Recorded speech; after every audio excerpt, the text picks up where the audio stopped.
series of supine exercises, meaning lying on your back, we're going to go through progression of strengthening our deep cervical flexors, also called intrinsic cervical flexors. It's very important to maintain nice cervical flexion position so that our head is balanced on top of our cervical spine without any unnecessary tension in our extrinsic muscles around the neck, such as upper trapezius, levator-scapular, scalenes, sternocleidomastoid, so that we don't have this forward head posture.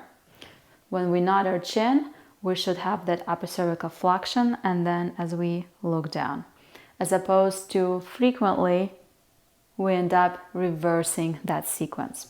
So let's get started. Exercise number 1 is I want you to find a nice towel that matches the curve of your neck. So you should feel supported. And then you're going to use pillows to support your arms.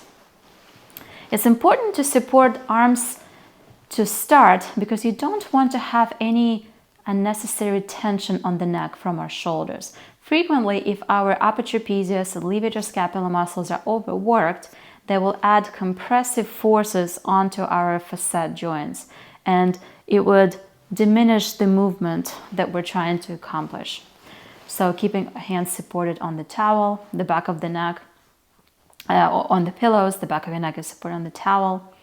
I want you to gently nod the chin and then release.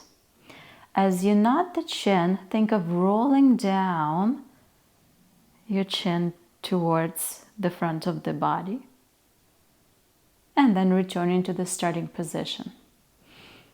As you nod the chin, you'll feel lengthening in the upper part of your back, upper part of your cervical spine.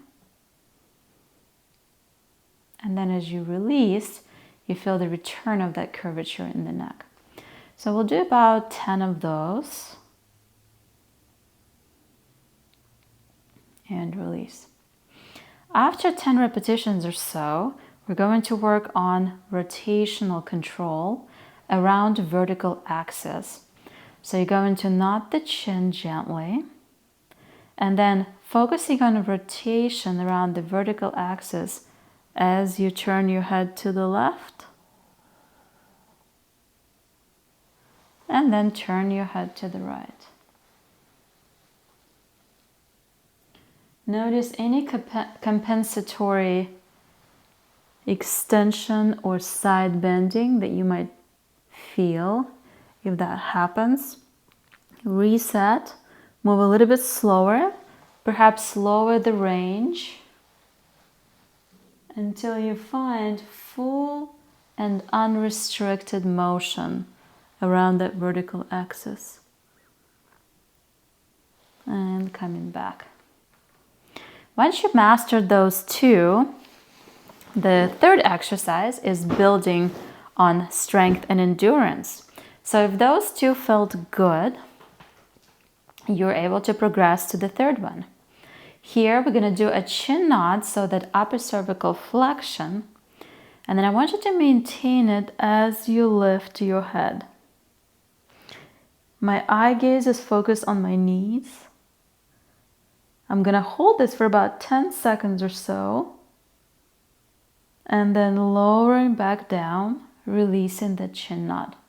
If this is too hard, meaning when you nod the chin and you're lifting your head but you can't maintain the chin nod, you're starting to allow your chin to come forward, then you're not quite there. Go back to the previous exercises.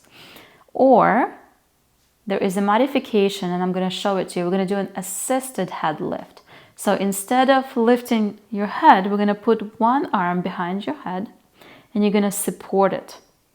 Now we're going to lift our head up, keep that chin slightly down, so we're rolling our chin forward. Now release the arm and gently lower your head down, releasing the chin nod at the top. Again, arm goes behind your head as you nod the chin. Allow yourself to lift the head with assistance of the arm. And then lower back down. If you're able to do 3 or 4 repetitions holding 10 seconds of that upper cervical flexion, great. We're going to progress. Exercise number 4 is our Pilates ab prep, or something that's frequently used in a lot of fitness workout when we're doing crunches or lifting our head or doing that upper torso flexion. So we're going to reach our arms down, start with that chin knot. Keeping the chin knot, we're going to lift our head and lift our thoracic spine, sliding ribs down towards the pelvis. I'm going to maintain this position for a breath and then exhale as I lower back down. Notice my lumbar spine here stays neutral, not the chin. Exhale, lifting the head, flexing my thoracic spine, keeping that nice upper cervical flexion as I lower back down. 10 repetitions or so of that. Once you feel good in your body, you don't feel any unnecessary tension in your upper trapezius, levator scapula, scalenes, all these front muscles. When your deep cervical flexors, those intrinsics, become active and strong, you won't feel so much discomfort in the neck. And that's when you know you can progress to the next level. So our final exercise is incorporation of our head nod and the rest of the body as we move into the flexion. So we're going to go into the roll up. Arms reach overhead. We nod the chin, start moving the arms. We lift our head, looking down towards my toes. I'm starting flexing through my thoracic spine. Exhale, I'm starting to flex forward, scooping my abdominals, maintaining the chin nod position. Inhale as I lengthen up. Exhale, I start rolling down, watching my neck, keeping my shoulder blades back and connected. And then coming forward. One more time. Nod the chin, arms start reaching forward. I lift my head. I'm not pulling with my arms. I'm keeping my shoulders open. I'm using abdominals and those upper cervical flexors to help me stay connected. Breathe in and exhale as I'm rolling down, keeping my head in the good position and all the way. I hope you enjoyed some of these exercises. This is progressions of working on our cervical neck flexors, our deep intrinsic muscles, starting lying down on our back. I would start with the first exercise and then build the tolerance to number 5.